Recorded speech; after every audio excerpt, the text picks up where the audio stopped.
Hey, what's up, everybody? This is Gary Owen with the Get Some podcast. My guest this week has been on 287 pilots, 45 sitcoms. 88. 288, my fault. He just shot another one. Why were we here? He shot another pilot. I did just finish last week. I saw. Tone Bell's my guest. What's happening? I guarantee you he has been in your home on your TV at some point. America loves me a little. Enough to be like, we're going to let you in, but we're not going to keep you on. Well, that's not your fault, though. That's not your fault. In fact, and then it's funny, I always ask my guests, what do they want to eat or drink? And you said, and I thought you were kidding. But you got it anyway. Donuts, coffee with, I don't think I've ever seen anybody drink black coffee with honey. This is a first. Is it? When did that start? Man, that's like, Somebody showed that. and honey's just a sweetener. I don't even know why this is the thing. But somebody showed It's not like you. I put syrup in it, which the I've never Canadian- seen black coffee with honey in it. Did you want to try it? No. You don't want? Do you drink coffee at all? I do, just black like my wife. I don't want nothing in it, man. You're No not mixes. You're not I mixing want nothing. 100%. No, you're not gonna catch me. No, ain't nothing in there. Nah, Straight ain't no black. Lisa Bonet black. No, man. I used to drink coffee like with cream and sugar and stuff, and then I poured all that out, and I was like, man, I need like a little something. Somebody was like, try honey, and then I stuck with honey. So, And you got your sugar in your donuts now. well, I was like, I want a snack, but like not a. If I get coffee, it's got to be a donut there. Oh, I got gluten-free. Man, that shit looks ridiculous. It looks dry. Man, that Do you shit, want one? Man, that hell no. Look at that.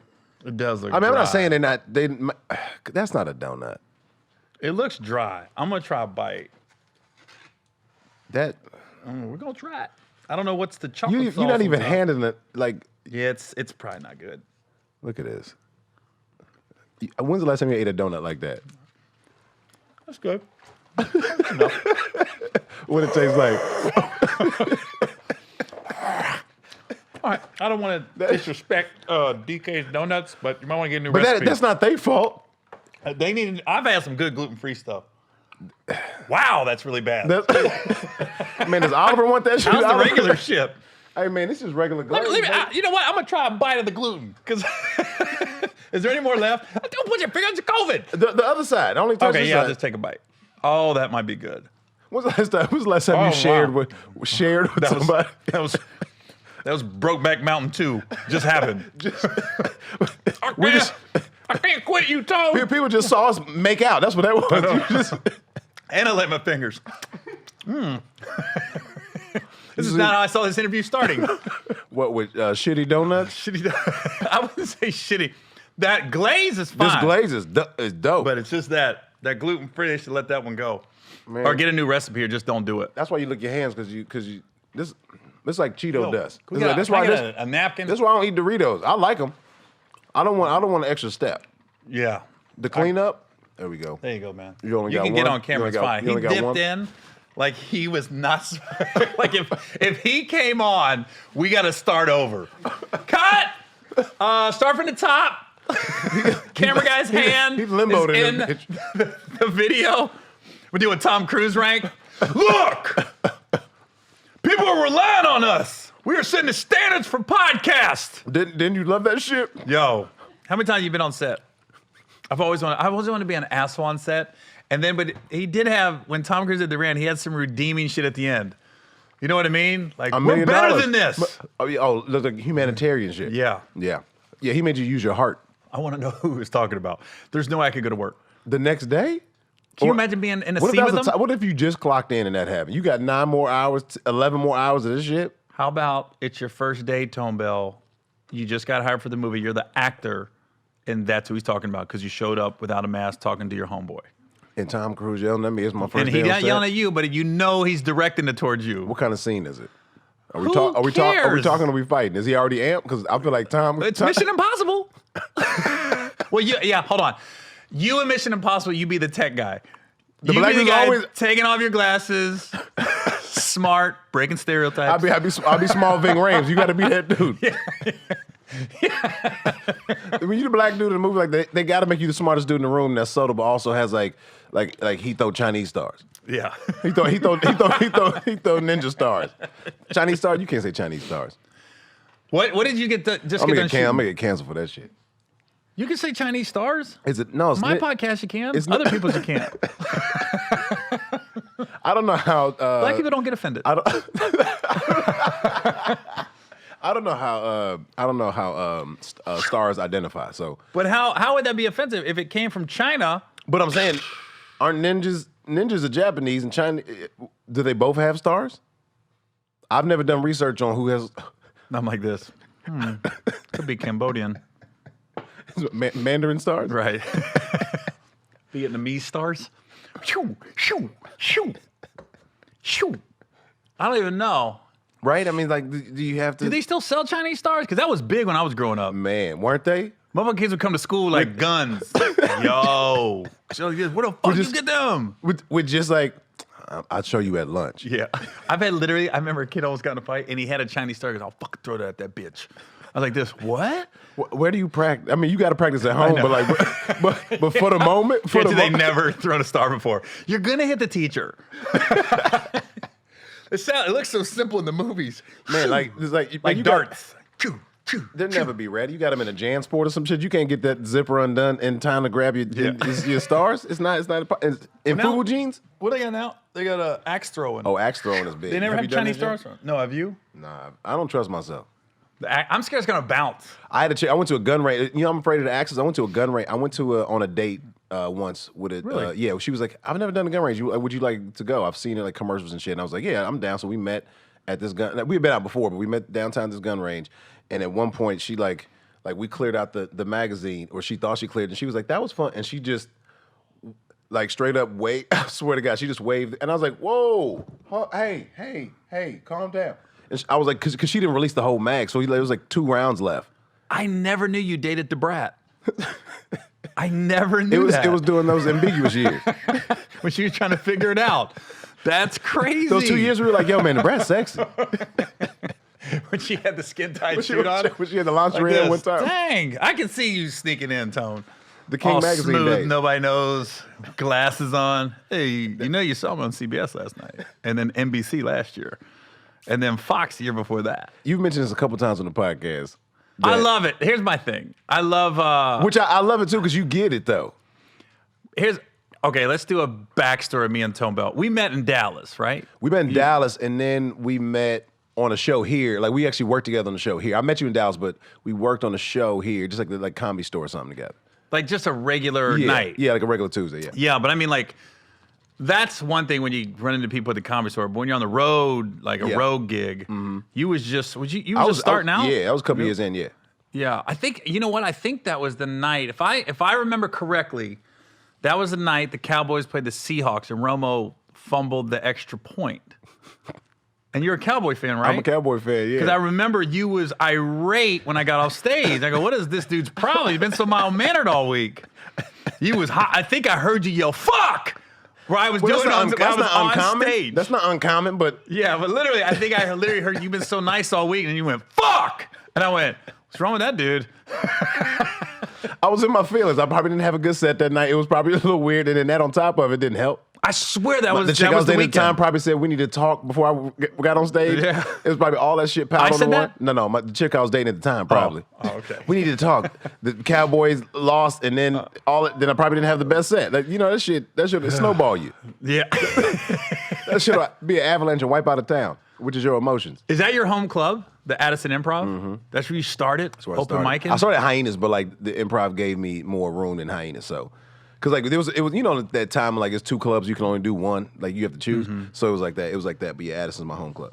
How do you go from make the move to LA from Addison? When do you make that choice? Like, I'm gonna commit to this. Man, I finally got fired From it was Addison? like, nah, I had a day job, Where at? Anheuser-Busch. I was in marketing. I had a corporate I'm gig. gonna say marketing. I can't see you driving the truck. Man, I wouldn't. Hey man, Loading beers up in I got dainty hands, man. Buc-ee's. I just see Tom getting out of a big Anheuser-Busch freezer truck at Buc-ee's Ain't truck no stop. way. Ain't no way. No, I got a clipboard. I ain't no way. Hold on. You be delivering 1 can at a time? Dude. Lining them up, OCD. You got OCD? Yeah. I knew it. I knew the absolutely. first time I met you, this motherfucker's too put together. I mean, I'm like, no, that doesn't go here. That doesn't go here. Actually, this box been up has been pissing me off the whole time. Let me move my water. But yeah, so I was in marketing.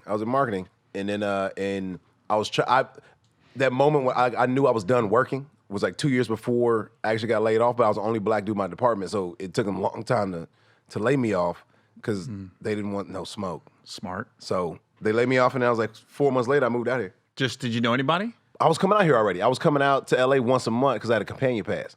So I was like getting my feet wet at the factory and Flappers and Ice House or whatever. So I'd pop in town, come do 4 or 5 days, go back to Dallas, go to New York real quick, do that, come back. Because I just want to see if shit. I only really worked Texas at that point. So it was like I needed to like do some road stuff, but like all the crazy gigs you drive 9 hours for and all that. I had a corporate gig. I couldn't just get away like that. So I had to wait for weekends and fly to town for guest spots. Wow. So it was How like about that? it was wild. So I was trying to get it all in at the same time. So by the time I got to LA, at least I knew a few people. Did you sleep on anybody's couch? You had a place out here, or you have money saved up from Anheuser-Busch? Yeah, I did have money saved up, but I was on Whitney. Like when I got on Whitney less than 12 months after being here. And when I got that, I was still on the air mattress the whole season. So what year was that? 12. 2012? Yeah. So I moved Whitney, out. that was Chris D'Elia. Leah Whitney, Zoe, Ray Seahorn, and Dan O'Brien. Yeah. Did you have to go through the ringer, like audition after audition, Man, get on Whitney? I saw D-Ray in there.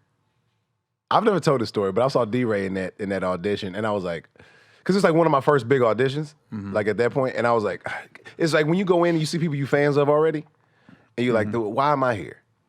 Why am I? I mean, it was like, and he wasn't the only one, but he was like, seeing a comic that I grew up watching, and now we peers, and now we in the same room was awkward. It was like, oh fuck, man, he know what he doing, man. I ain't never been this far. And I auditioned like 6 times. And them auditions they're nerve wracking, man. Man, because they bring you in, take you out, bring you in, take you out. It was cast from The Wire in there. I was in like, why would they choose a dude who's done like 4 commercials? Well, you also within budget.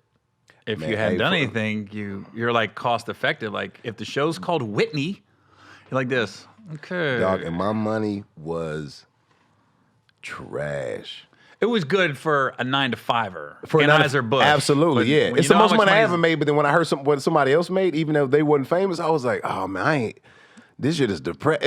Yeah. And then you don't know how the business works, so you don't taxes and everything. Bruh, that shit was, I was like, this don't seem, is anybody else? Because you can't talk to nobody about it. Yeah. Your check, so I'm trying to figure out, I'm like, this look low. Is this low? Tell me if this look low. Yeah. And then I saw like somebody was telling me what their daughter was making, a 12-year-old. This motherfucker's making double what I'm making at 12. At 12. How about that? At 12. I'm like, that's what she bringing home?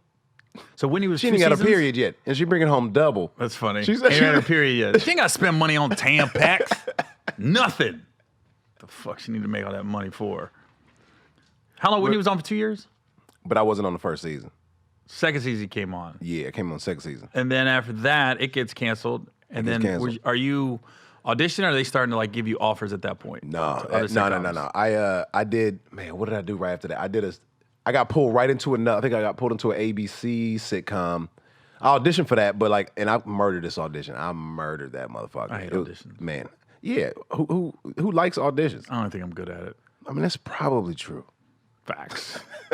I'm not lying. Because my hair's. What- let me ask you, as a comedian, and you've had a lot more success in the sitcom realm than I have, way more. It's always funny when you hear people talk that are successful in the business, and like George Clooney said, dude, you're kind of on house money with the auditions. They go, because you're not losing anything. You can only win. You already don't have the job. Right. That sounds good until you note- get in the fucking room, and then you're like this. And my problem is, instead of just Being you, sticking to the script, I want to make it funnier than what it is. And I'm sure it's cost me work in the past, because I'll like. but fuck it. do you think because you get there and like if it's more than a few people, now you got an audience, so you're like, I'm doing a small show right now. Nah, who told me? Keenan said something, because you never want to be too funny when you walk into the room, because then you let them down with the audition. So you kind of like be quiet, just answer the questions, then be funny after the audition if they start talking. I feel like it depends on how warm it is. Yeah, that's true. You know what I mean? I've had some warm rooms, and I was like this. Whoa, I didn't get nothing. If you got 4 or 5 people that's already like, hey Tone, what's going on? You feel good, so it's like I'm gonna give you a jab. Here's a joke, and then let's get into it because now I feel comfortable. But like, man, I walked in some cold rooms and fell apart, and like, you want to do that again? It's like, yeah. I think one of the best auditions I've had and didn't get the part was the show you was on with Will Packer and Paul. I thought like Gosselaar. I really thought you was gonna come into that. I really did. I auditioned for Paul's role, but when I read for it, it said dark-haired Jewish guy. And I didn't call anybody beforehand. I just came and auditioned. And then Will saw me in the parking lot, like going over my lines. He goes, "What are you doing here, Gary?" I said, "I'm auditioning for the show." He said, "Why didn't you call me?" I go, "For what?" I go, "What am I going to call you? Hey, give me the part. If you wanted to give me the part, you would have gave me the part." I go, I'm auditioning. I go, "I got to earn it." And he goes, "Yeah, but I wish you would have called me, man." So he made sure he was in the room. Okay. Because I think he wasn't going to be there that day. All right. So he made sure he was in the room. And that was a good one because I had a couple good ad libs. And I was like, that was a good ad lib. And then I left going, I feel good about that. And then nothing. But I think maybe I helped change Did you have to call their about mind. it? Did they call and tell you it wasn't going to work? Or did you just heard nothing? I heard nothing. Oh, man. No, Will texted me. I'm sorry. Will did text me, and he said, networks are networks. They're going with their people. Yeah. He said, but you've reinforced my belief that I want to work with you in the future. Yeah. And Will's good about that. Yeah. Will is really dope about like putting the pin in you going like, I got something for you like later. Well, let's hope, because I was cast first. I was cast before Mark Paul. yeah, you was on. Yeah, I you was. already They had the said job. this is Tone Bell shit. But I've seen Will in auditions, and Will will make you work, motherfucker. Will you cannot be shitty in a Will Packer audition. Like, you better bring it. Like, I've seen because I've done a studio test with him, and like he knows what he wants. You know what I mean? So it's like, it's not disrespectful, but you got to show up. Yeah, you gotta be prepared. And that's the first time, because I already had to deal with the network, so I didn't have to audition for Will, and Will knew some stuff I had done. But I mean, I've seen him in other auditions, like kind of being a fly on the wall, and I was like, oh, and there's other people like that, but we're talking about Will, but Will is like, yes, you need to impress me. How about that? You like, but like how? I mean, isn't that the worst? When they give you like a direction and you're in audition and you don't know what they're talking about. I had one guy go, "Can you be less funny?" And I went, "I don't even know what you want from that." Because I went like this, "How do I do that?" "Can you be less funny?" And I went, "Yeah." I think I took a little emphasis off some shit, but I go, this is a comedy, right? And I'll never get the movie. It was Waiting I'm killing Too. it. So I'm killing it? I don't even know what's killing it. Wait, you tell it it's a comedy and it's hilarious, and you want me to dial it down. Yeah. It was Waiting 2 was the movie. I'm great right now. Is that what you're saying? You need me to be less great? You mean less funny? I was like this. Stop being so wonderful. Can you turn your wonderful down? Just be full. No wonder. Just get in there, just turn that dial. And it's hard though. Everything you just did, don't. Got it. What's your worst, since you've auditioned a lot, what's your worst auditioning story? That you left there like, I'm probably never going to work in this town again. I know it. I've been waiting since this is probably the last late night I'll do. I tell you, I was going to wait for a late night couch, but I'm going to do it with you. You can't wait. You can't wait. All right. So, because you can tell it again on the late night. So this is 2000. This is probably 2012. You know the show. It's called Transparent now, but it was on Amazon with Jeffrey Tambor. Oh, I know what you're talking about. He's the transgender lady. Yes, yeah. Guy. So it was like originally that show. I think they were in talks with HBO or something like that before it went to Amazon. And so I worked with the director on like, she wanted to do some scenes of showing them how the show would feel, right? So I'm working with her in this park or whatever. Just came from like a commercial audition or something, and I get this call. So I'm doing these scenes with this actress named Gabby, and who I think ended up being in the show. That's funny. Gabby Sibiday? Some lady, she was in some movie that won an Oscar.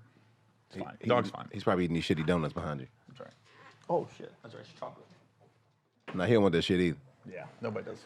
He's like, the donut's trash. Yeah. That's going to be his first time talking. No, your dog's like, I want to die. Give me that chocolate after eating that dry-ass donut. He's just going to stuff it down.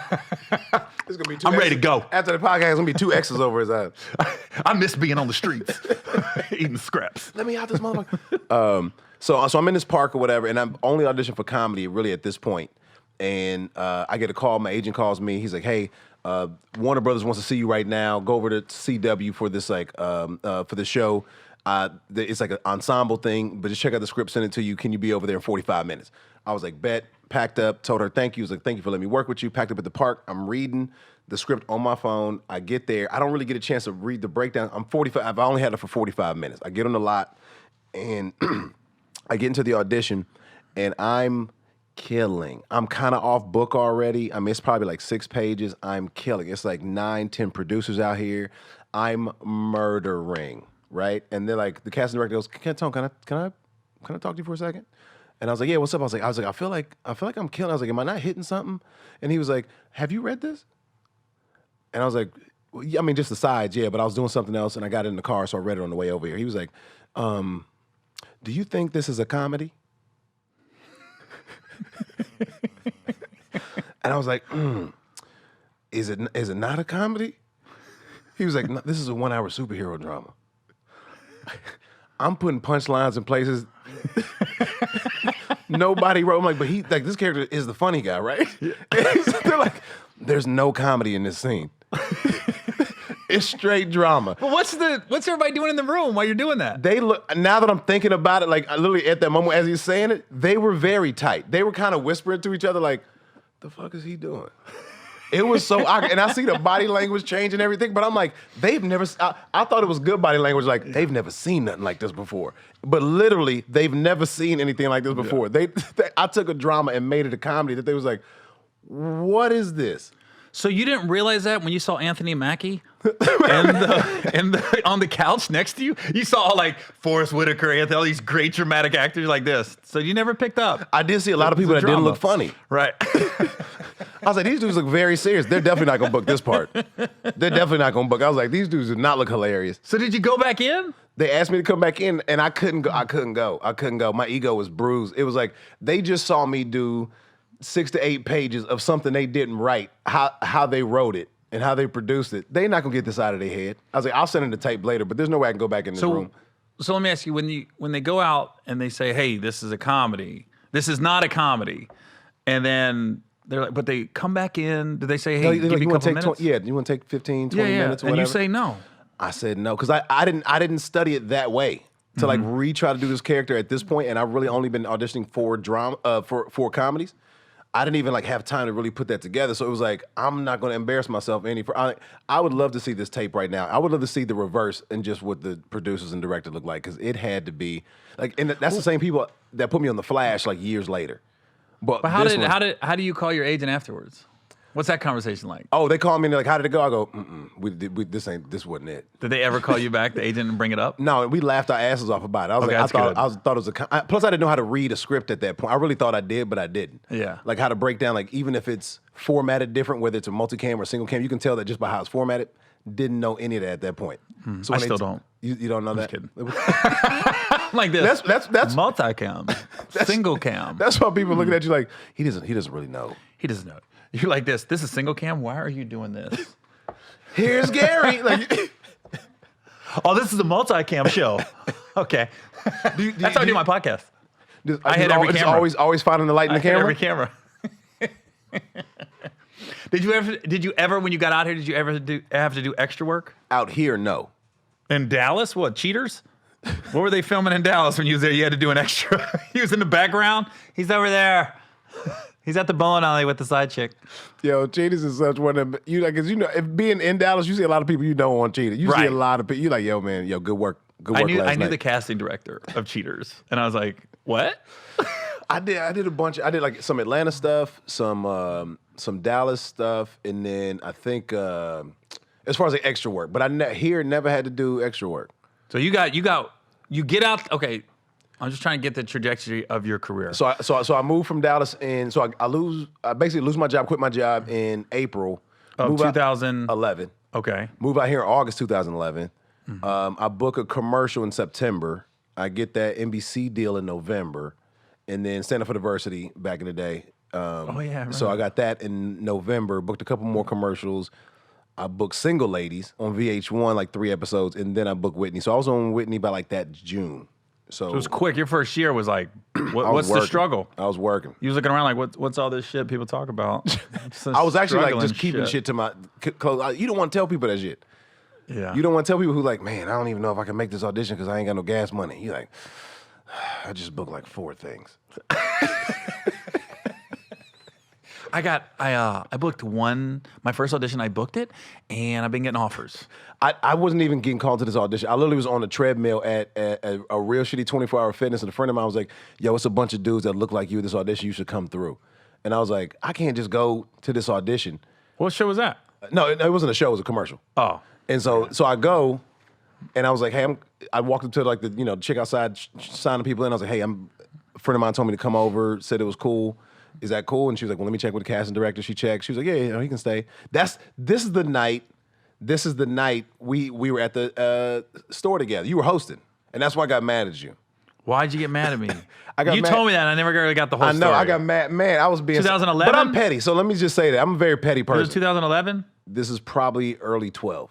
Okay. So you in town, you hosting Tripping on Tuesday. Okay. Giroux still has it at the time. Yeah, that was one of the few times I hosted. You didn't know me. I had to know you from Dallas. Probably didn't but I don't think remember. we were like cool yet. Right? I mean, I think there was respect there, but at least acknowledgement. But man, I think you had. I mean, I forget who went up before me, and then I was so pissed because you were like, all right, bring you right up, and then you did like 20. Did I? I'm sorry. I was like, my fault. He did it to, and I'm doing like 12, and Gary. I mean, it was great, but I was like, what is the why me? Like, but I will say. But the director was there that night. I ended up having a really good set that night. You're welcome. And the director from that commercial was there. I set you up for that. Yeah. No, let me finish. And then I ended up booking it after that show because me and Moranzio Vance were in that same show, and we both booked that commercial because the director was at the show that night. I knew that. You were in contact. Hit you on the hip. I'm just saying. I mean, you did know the casting director from Cheetah, so. But I will. You get around. We always say, I've had 100 comics on my podcast, and when we talk, we always say like, there's nothing worse than a long-winded host or a long-winded feature that don't get off. I've heard you talk about long-winded feature. You just told me I was long-winded. I'm like this. My fault. I mean, you didn't just do it to me, but I had the longest. But you know what? Fat Tuesdays is a different beast because I would never do that on a theater. I would never do that if we was in Dallas together. But you do have to work. You do have to work. I mean, that's like something like, I want you to do the 2 minutes, 3 minutes in between, like shift the room, change it over, and then like let me get back in. Yeah. But I mean, sometimes you have to do more work. And sometimes you do. They'll tell me, and you don't know this, but Giroux would tell me, or somebody be like, look, so-and-so's not here yet. Yeah, of course. We got to stretch a little bit just to make sure. Right. And, cut out. So in my defense, I wasn't purposely trying to be an asshole, but I apologize for going long that night. And man, it was like, you know what I was mad to? I was like, he's doing longer than my set. Yeah. My set was like 12. And I was like, 18, motherfucker, 18 minutes? I'm sorry. I almost left because I'm real good about leaving. I leave. Sorry about that. I leave. But also I had just got in town, so I was like, I didn't want to piss Drew off, but I'm real big on being like, I leave. Well, I'm glad we worked it out 8 years later.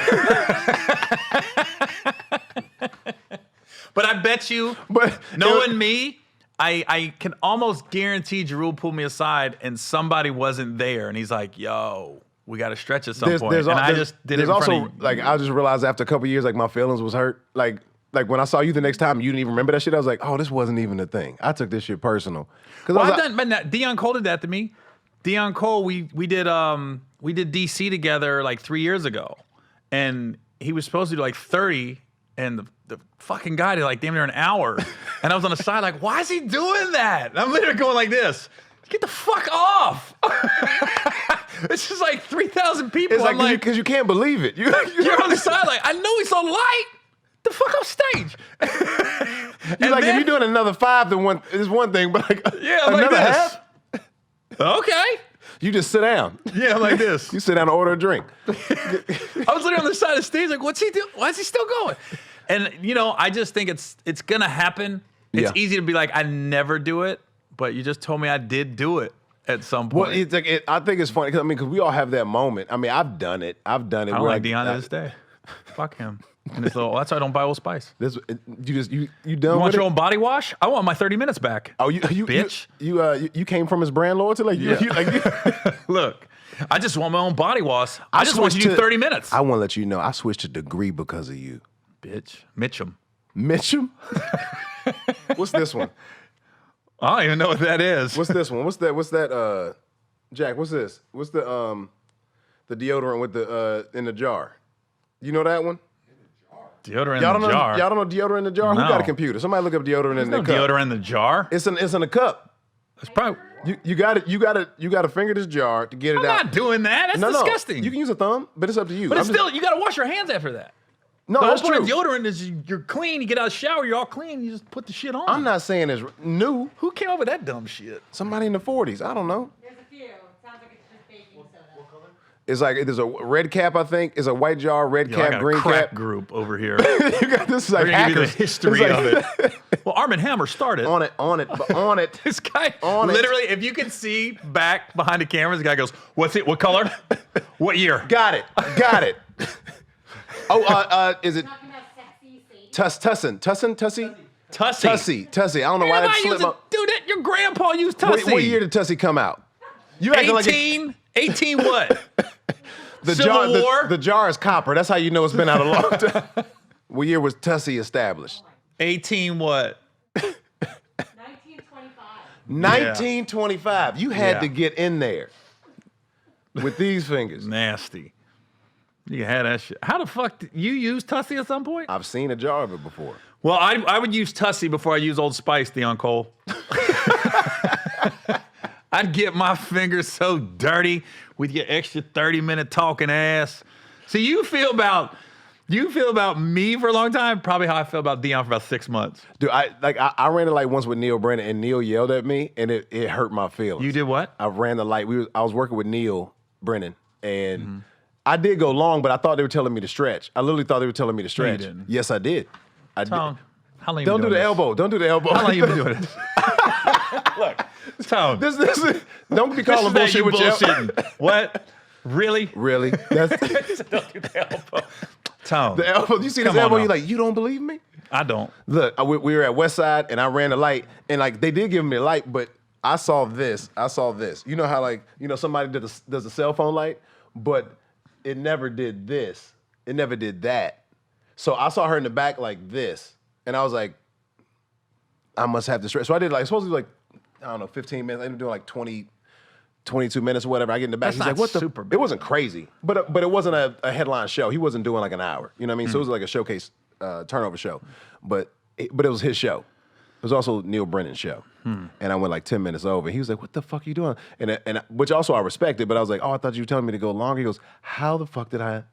And I was like, I'm sorry. And for like 3 months we didn't talk. And I was like, hey man, somebody see if me and Neil cool? Because I don't know. I ain't got his number, nothing. And then I ran into him. He's like, what's up, man? How you doing? I was like, are we good? He was like, yeah. I was like, he was like, man, I don't even remember that. But it's such and that's the truth. With comics, it's such a huge deal that night, but the next day you're over it, unless you're Dion Cole. I'm just kidding. He ain't been on the podcast yet, so I'm like this. You hold on to that Old Spice. Well, I'm just trying to get him on the Old podcast. Spice. Tone, I'm just trying to get him on the podcast. I think it's working. There's a couple people If you that let I've him DJ, called. he'll come. Fuck, I don't want to stop spinning. Like 2 songs, but an hour later, I'm like, dude, enough, Dion. Stop spinning these disco records with your T-shirts. Nobody's getting them. You post 2 pictures a month because you sell 2 T-shirts a month. Shut the fuck up. What are you You know doing? as long as DJ set gonna be? No, I'm just kidding. There's been that's funny. out of all the people since I did the podcast, I should remember Steve Harvey. Well, you wasn't out in LA then. Back in like 2003, Steve Harvey was on the LA morning show. Okay. And he had a thing called a hit list where he literally was getting, that's how he got Michael Jackson to call in.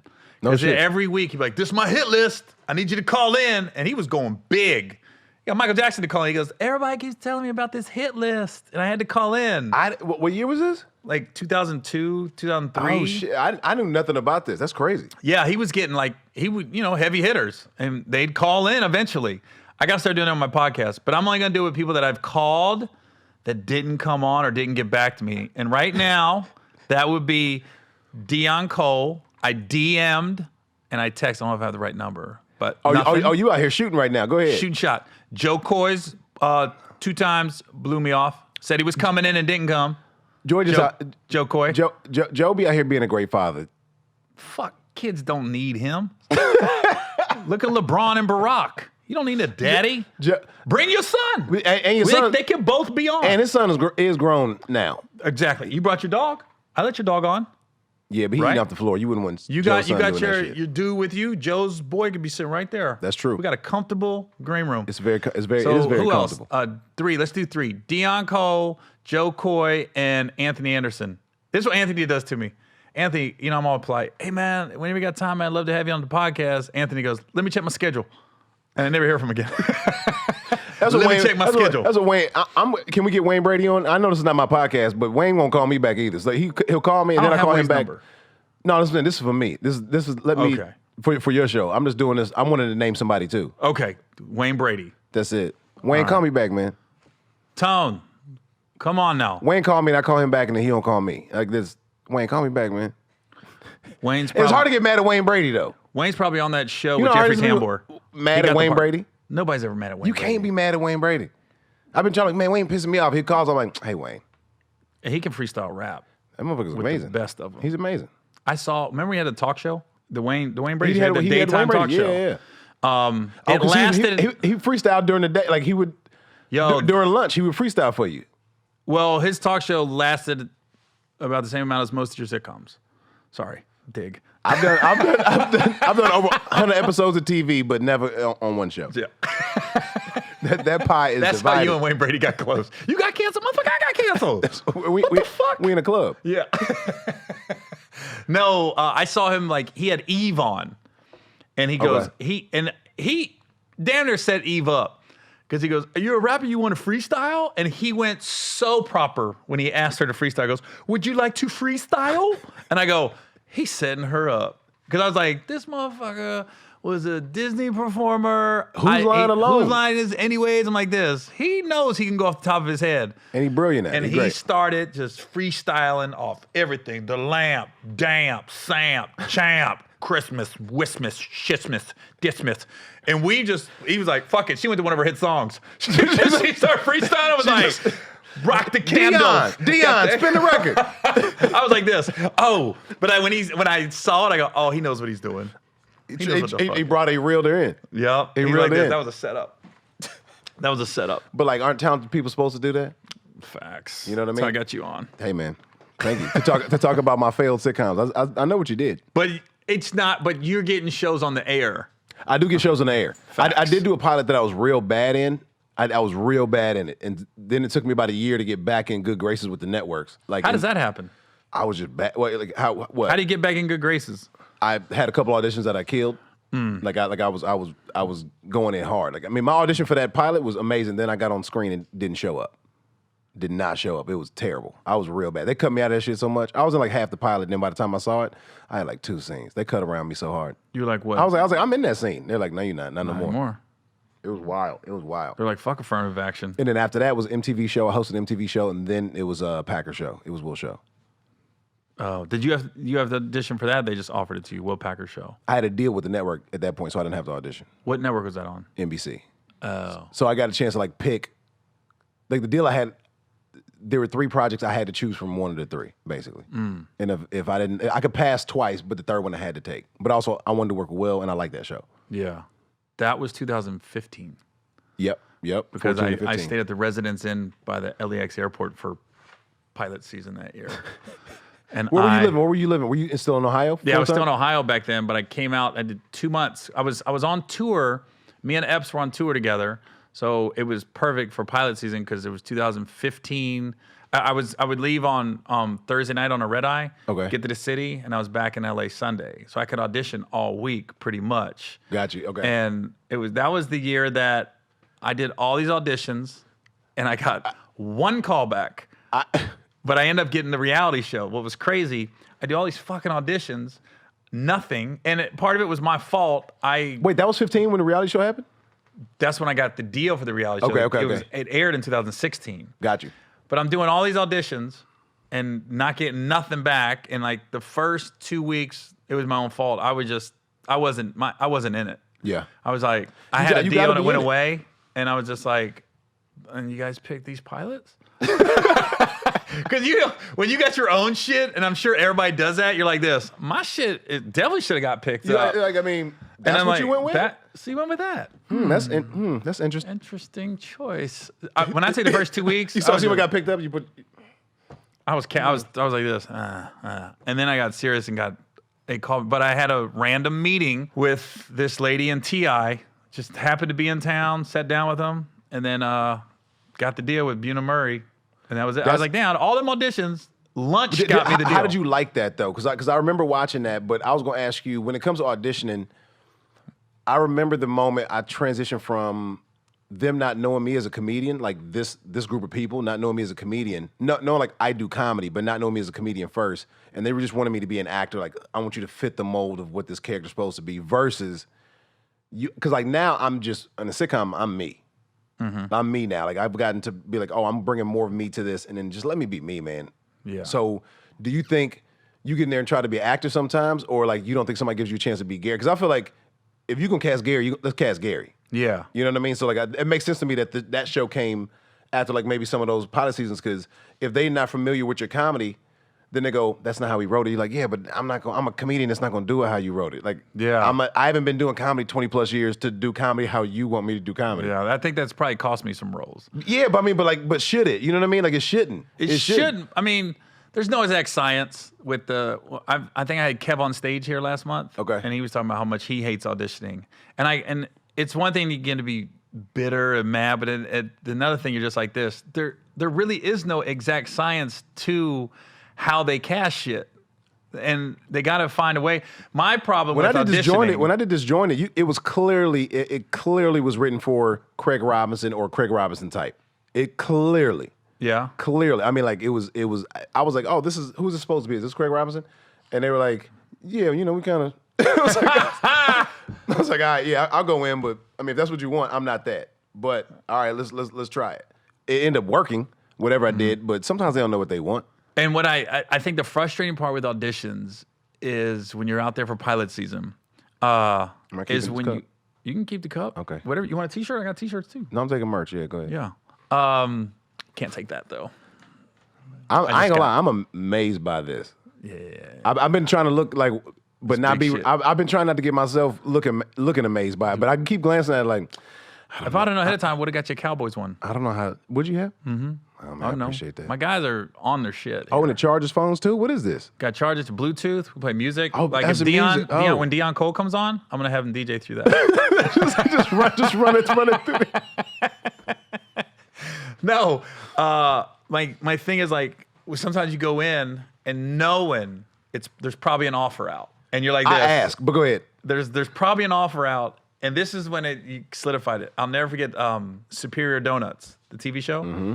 That I literally was 3 scenes, and it was like 8 pages, and I really liked the script, and there was comedians involved, and I was like, oh, this would be a fun one to be on.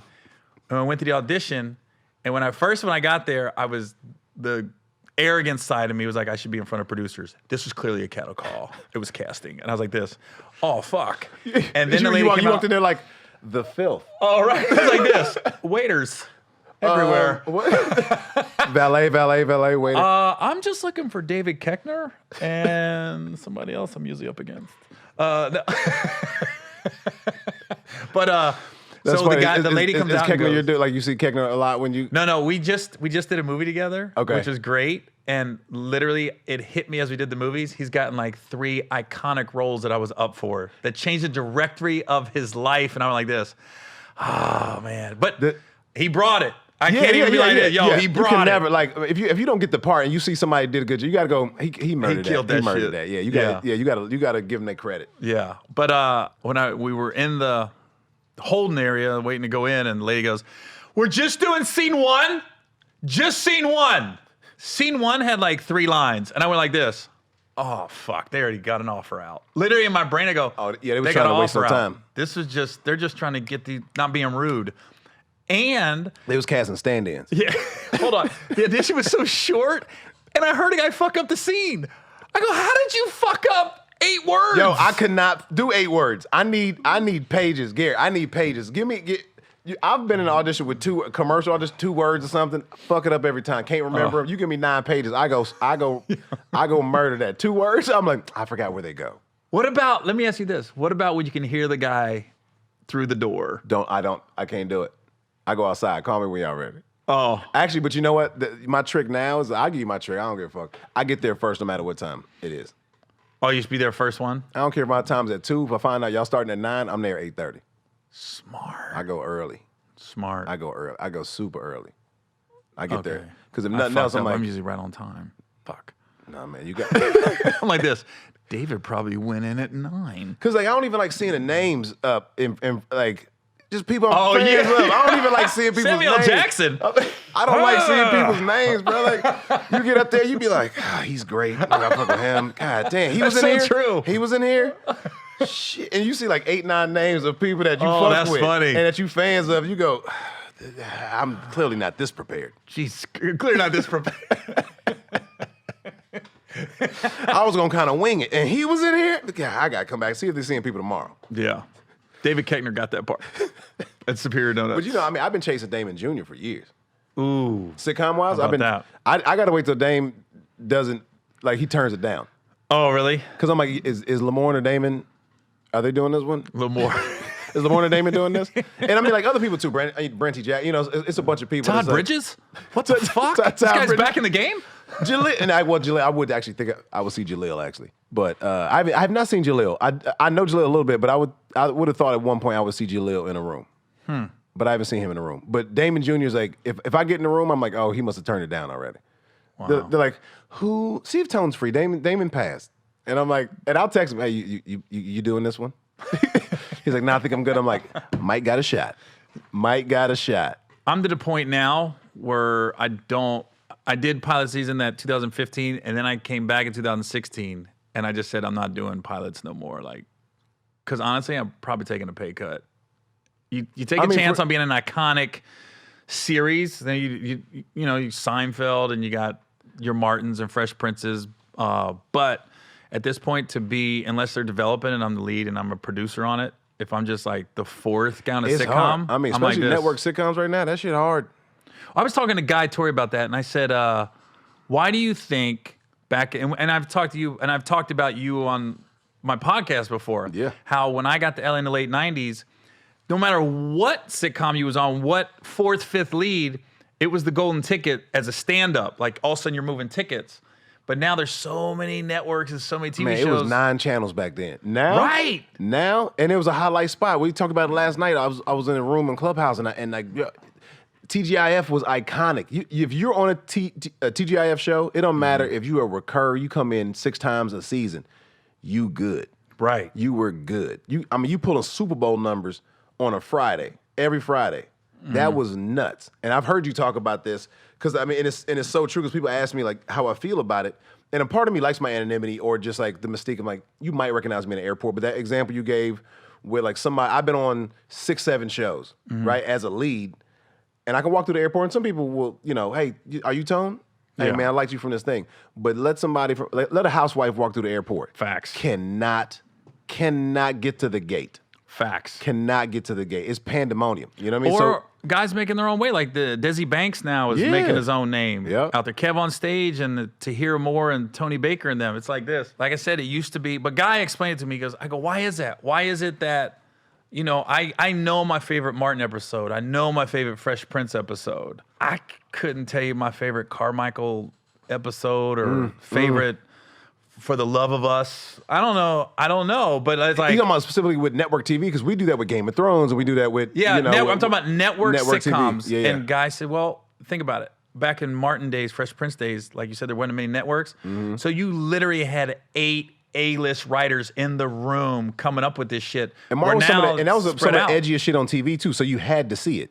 Yeah. You had to see it. I mean, it wasn't nothing like before. Martin wasn't nothing like. Well, not nothing like it, but Martin was a new step in that direction of edgy, young, black. And we were talking about this last night. It's like the Martin versus Fresh Prince debate. But Martin did a bunch of stuff you couldn't. I mean, like that was iconic.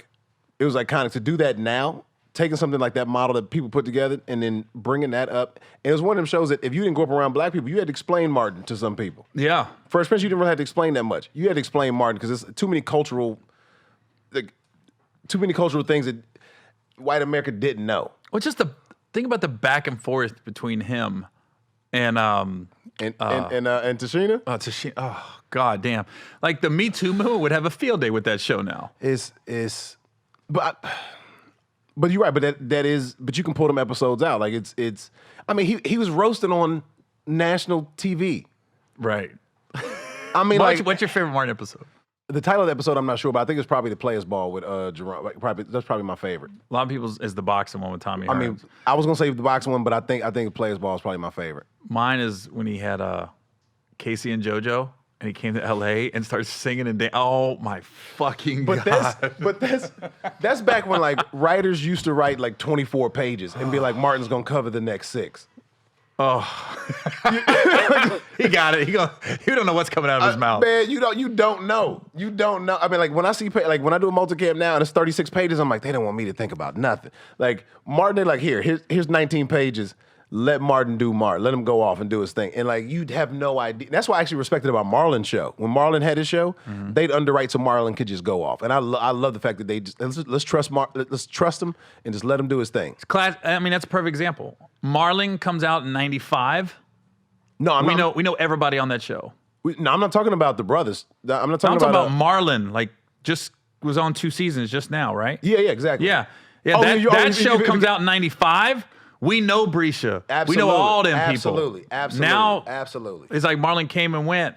And you know what's funny is we all, like going back to auditions and everything else, we all think our show should not be taken off the air. So it was funny because Marlon got canceled and he did that whole social media, we need you guys to write in and we shouldn't have been taken off. At the same time, Ken Jeong was doing the same thing for Dr. Ken. He goes, we're not coming back. We need you guys to talk, vote in, call, let us know. We should be taking. And my shit got canceled. I was like this. I think they just took all my what I was gonna say. So I was gonna take this L and go home. You can't pick it now. You can't. My show shouldn't be taken off the air. This bullshit. You can't boycott it now. Like I was like this. Damn, Marlon and Ken, you both got canceled same time I did. That shit is.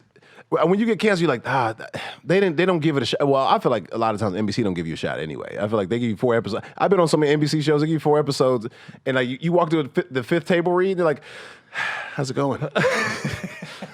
All we have is bagels today. Like there's no salmon, there's no lox, there's no. It starts getting less and less. It's just granola bars now. Oh, You're like, okay. So, BYOB, bring your own breakfast. It's like you just got to do your own thing. I need some water. Got to bring your own.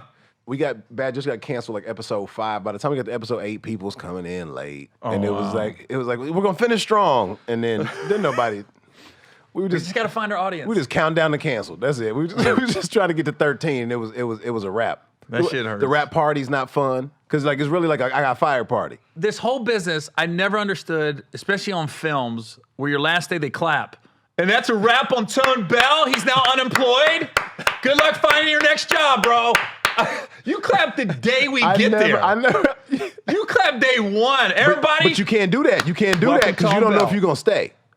If you in a movie. Hey, I've never had nightmares, but. There's a movie I have coming out in a few months where I wasn't the original choice. Oh, really? What's the movie called? We're not gonna talk about that. We're not going to talk about that. I'm going to look for that. But the movie's called. We're not going to talk about that. We're not going to talk about it. I get there, like I get a call on Friday. I'm in Montreal by Sunday. Like came in, and like I wouldn't want them clapping for me. Some dude already just got let go. I didn't have his part. Clap for me when I'm done. So they're. But I do. But your point. I think your point is valid. Don't clap for me when I'm halfway unemployed. through then. If you know you're going to keep your job, I agree with this. You still got a week left, but we're going to give him his flowers while he's here. He looks like he's going to be around, guys. He made it. Like, if you get a progression clap, I'm cool with that. He just got his drug test back, negative. He's not. He can stay, guys. He can stay. We checked the dailies. He's good. So when you get to whatever anonymous movie is, when you get there, do you know why you're there? I found out when I got there. I'm like, oh man, so like this character just came up and they're like, oh no, It was We're somebody. reshooting scenes. They right before they reshot those scenes, they flipped a day so that they could find somebody, or flipped a day or two or something like that, flipped a weekend or something. But I had to come in ready, all that. But they didn't shoot anything with the dude, but they were about to. And then I came in, and it was like, Why did you get let go? This anonymous movie. Actually, it wasn't even like, it really was just, from what I hear, it was really just more of an aesthetic. Like the part that he was trying to, or part where he was going to play, they put him in the look, and it just didn't feel right to the director. It had nothing to do with talent. Oh, Like it was more just the aesthetic. You know what I mean? Does that guy still get paid? That would I hurt don't know. even more. I don't know. Like, I would this think is so. my Actually, fault? I think so, because it wasn't like he got fired. It was like, Yeah. we need to go a different direction. He wasn't like, he didn't get on screen and they were like, this dude's terrible. They were like, I don't know if this fits the look. So that I can respect. But it wasn't. I originally didn't have that part. So clap for me when I keep my part. Yeah. At the end. How did D-Ray feel when you took his part? Just throw everybody on the bus in one episode. So when D-Ray got back from Montreal, he didn't tell me that you took his part. That was weird. Yeah, that's rough, man. That was rough. I took a job at Whitney and this movie. That shit was. D-Ray hates me. You're taking all D-Ray's roles. Barbershop 6. Hustle Man is different. What? I like D-Ray a lot too. I've never. That's the only time I've ever been up against him though. I think For Whitney. For Whitney. What's funny is I never know anybody because I know Black Hollywood. So every time I go into a room, I don't know anybody in that. Like somebody white. Every role I go and it's like white shit. I'm like, I don't know anybody. Do you look people up? Like, do you do research on that shit? Who I'm up against? Yes. Like, if you find out if they have an offer, or like if who the producers are, what kind of shit they've done before. Do you do stuff like that? Sometimes. Okay. So I'm just no. even So when no. I audition, I don't get it. I look who they cast it. I'm talking about do the research before, not after. Yeah. Well, a lot of times I don't know till I get there. I'll just ask who's in it so far. Like I knew you was attached to that one Will Packer one. I said who's But in I'm it saying, so like, far. so if you saw the writers, because like Will didn't write it, but like, so if you saw the writer, I would look at what he's done before. Yeah. And like do my research that way. Not all the time. Okay. Movies, yes. Sitcoms, probably not. But movies, every time. What? You see this bullshit elbow I'm giving you right now? You bullshitting. What are you talking about? This is the bullshit elbow. You know what this elbow mean. What, you say I'm lying? About what? I'm not saying you're lying. I'm saying that's bullshit. What? Do the research before, you researching after. I just said if I'm doing a movie, I research everybody that's attached so far. Oh, but TV, you don't. TV. I told you, man. You rolling dice with TV. I told you, man. It's at the point now, I wouldn't audition unless Will called me personally. You take a role. You go play on a show. If I got offered, Right, But right. I'm not putting myself through that. But like, to take a pay cut. But stand up wise, like, but you good stand up wise. So like, yeah. Like I'm the opposite. That's why I'm so happy you're on the show. I'm the because opposite. people think. Here's the thing. People think when you get on a sitcom, like you're good, that don't know the business. Man, I got like, how many cities would you say? And don't be. I mean, like, be cocky with it. Like, how many cities would you say? And you might say all. You sell out in every time. I'll be honest with you. The Northeast can basically suck my dick. Okay. As far as tickets. Okay. So I'm Midwest like South, this. you killing. West Coast, you killing. Yeah. But Northeast. I wouldn't say I don't kill like Portland and Seattle. Okay. No. Okay. Any place north of New York, Northeast. So that whole Massachusetts. No, that's too white up there I'm for not you. the strongest. Yeah. But you know, of course, the South, Midwest. Right. Kind of everywhere else. You take away the Northwest and Northeast. The corners, the shoulders of the country. fucking corners? The shoulders of the country. Clearly ain't feeling Gary Owen like I hope. I'll go and I'll do okay. Don't get twisted. Right. I'll do I mean, fine. it's still fun, but yeah. Yeah, but I'm not like adding shows. Right. Or right. I'm not. My best is Dallas.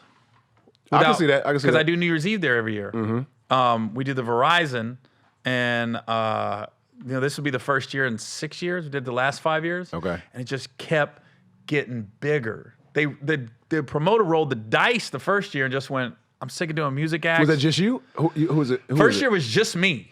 Like nobody. It was my guys. Okay, okay. My openers. It was just me, and we moved like 2,500 tickets the first year. Wow. You know, the Verizon 6,000 when they opened it all up, and then the next year we got to like 4,000. I was like dope. this, And then, but I end up bringing I think I brought Lunel. Okay. So I brought I still headline, but I spent money on some openers.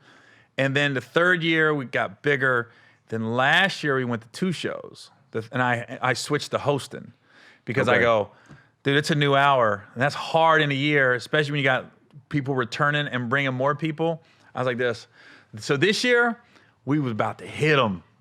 We was going after Cedric and DL, and I was gonna host, and that's classic for 2020. Yeah, that'd have been wild. And we had to COVID. But okay, so and you on the road heavy. You on the road heavy. So that money's different to me, right? So because I still do 28 cities a year, even with TV, filming, TV, movies, whatever. I still do I do anywhere from 26 to 32, something like that. I probably got 5 to 7 cities will probably sell out in. And the rest of them, I'm like, I do okay. Yeah. You know what I mean? Do they pay for some? Yeah. I mean, but people come out but I have made fans and stuff. Yeah. So I'm kind of a lot of times getting base pay from the club. Yeah. Because really it's me working on the hour, working on everything, because I got my fans now, but my cushion is TV. See, we're the opposite. Exactly. You are living your life. I mean, I still make good budgeting. money for comedy, but not what you. I mean, I'm making a year probably what you make in a month doing comedy, and then my TV gives me that I'm good. Well, it's we're the opposite. My life and my money and how I live is based off stand-up. Right. The TV and film money is extra.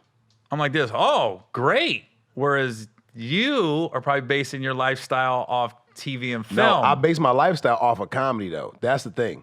Off stand-up? Yeah. So you're living off the stand-up money. Correct. Basically, paying your bills. Correct. The house you live in, the car you drive. Correct. And Which I still do well at. You know what I mean? It's it's not but there's no doubt you're a headliner and you're working. Yeah. But I'm just the opposite. Anytime I get most time if I get a film, I'm taking a pay cut. Because I could be on the road 4 weeks.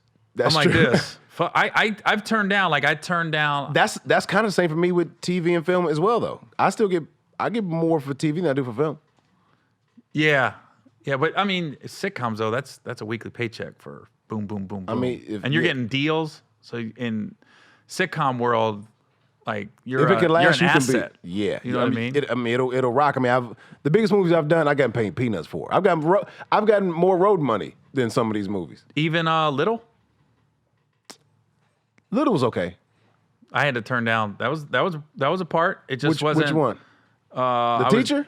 No, I was the white dude? sexy teacher. No, not that. Sexy. I didn't see it. I didn't see it either. I didn't see it either. It was the valet guy. The valet. Oh, yeah, you could have rocked that. It was small. I was working. It wasn't enough money. Oh, I was like this. I always look at it like. I was supposed to be in Montreal that year. I shot a pilot. It was a daytime talk show pilot.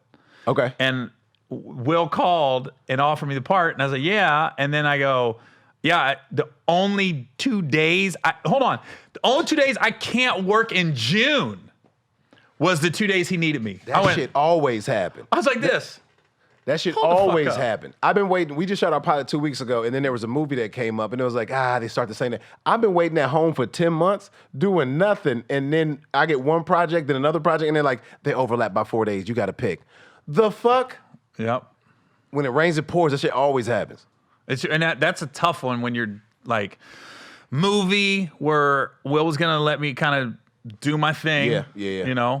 And I was like, okay, it's a movie that's definitely going to theaters, or people are going to see it, and it's feeding right into my audience. Or shoot this daytime talk show pilot where you have a shot at fuck you money if it goes for a couple years. I mean, that's that. And I was like this. I'm gonna go with the fuck you money, and then when I saw Little, I go, all right, that was a little part. It was a little part. But I mean, had you done it, you don't know what it would have been. Yeah, right. I mean, but I'm saying it wasn't been crazy memorable. It wasn't the teacher.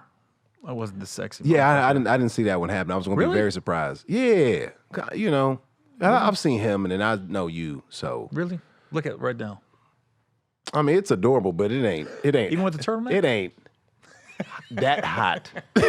That dude, you don't have slow motion walk. I don't have slow motion walk either. But that dude has slow motion walk. Yeah, facts. Yeah, you thought. I mean, it's like okay, I got it. I get it. But I turned down. Marlon had the Netflix movie, Naked. Naked. I thought you a couple years ago. Yep. And they, it's no fault of their own. They just want to hold me for like 6 weeks to shoot it. And I literally went, financially, it doesn't make sense. Like, it would have been nice to be in a movie, but I'm like, I got to be off the road for 6 weeks. I just did the math, and it wasn't even close. That is, I have never thought like I turn down a weekend with no problem because I ain't really making nothing. Like, unless I just really, because most of my weekends are really just to work on material. Mm-hmm. Like, that's what I go into. Like, once I got my show, then once I got my new hour, then I'm just pumping out that hour. I'm just trying to like push it. Mm-hmm. But so I take it as the rehearsal time because usually when I'm in town, I'm shooting something. I'm really only here when I'm shooting something. I don't stay in town when I'm not. Where do you go? Dallas? No, I'm on the road. Oh, just on the road. Okay. Yeah, so I pick up dates. I always have like the summer, and I do a lot of dates in the summer. But if I book a pilot or something, and I'm done in March, we already shot or whatever, and I got nothing else coming up. I'm not staying in LA just for no reason. I'm like, give me 6 weeks out there. Yeah. I go figure it out. I'll go to New York and Des Moines. Ready to get to Des Moines and Omaha. Hey man, I like Boise.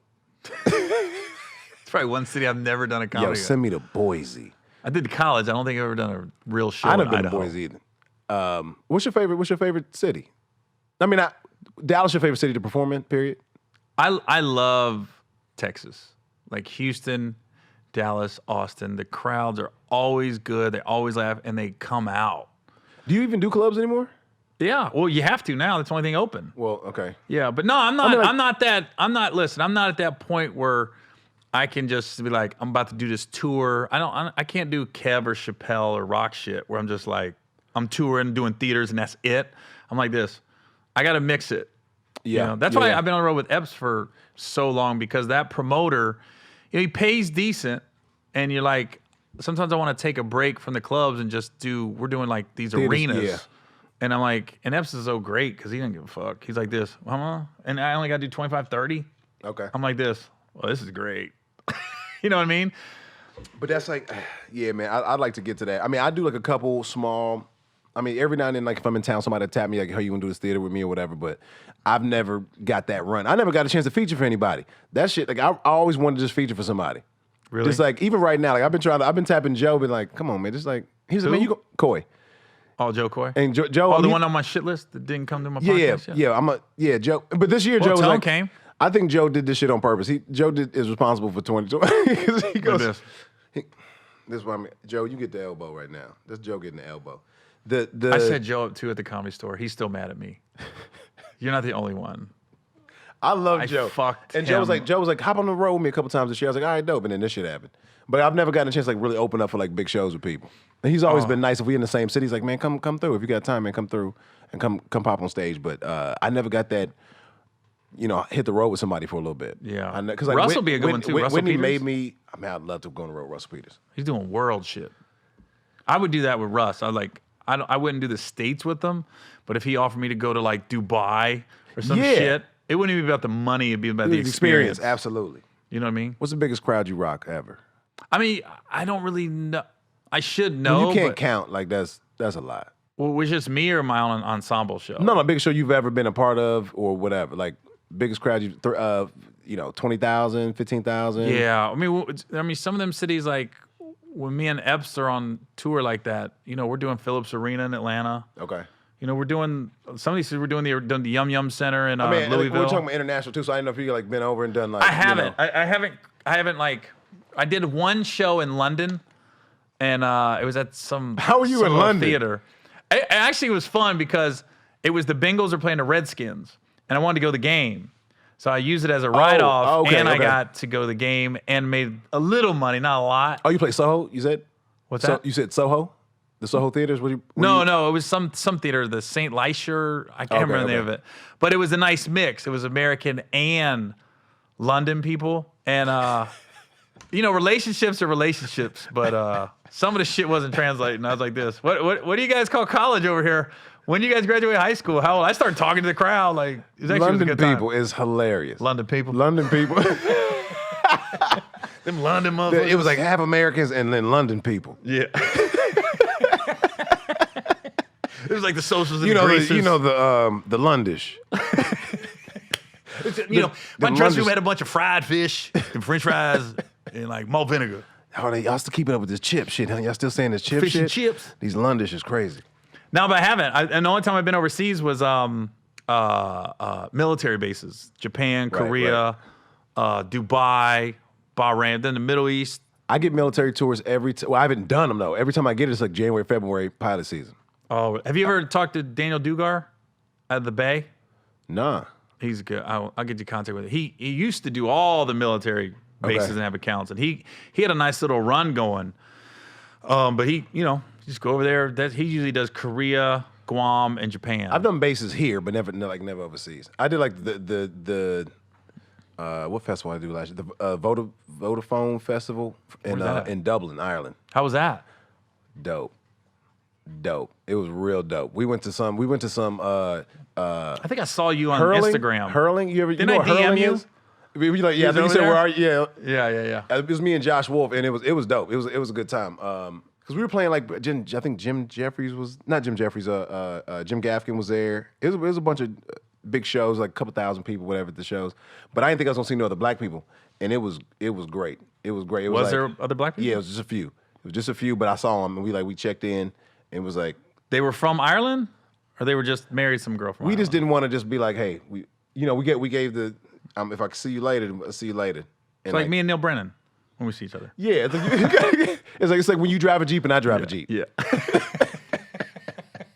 We ain't got to talk, but we're gonna get a nod and like what you got going on over there. Yeah. Like that's like that was that feeling. But then some of the Ireland people were like, or the Dublin people. You got Dublin people. Some of the Dublin people took us to a hurling match. You know what hurling is? Mm-mm. Hurling is I think it's like the oldest organized sport in the world, if I'm not mistaken, something like this.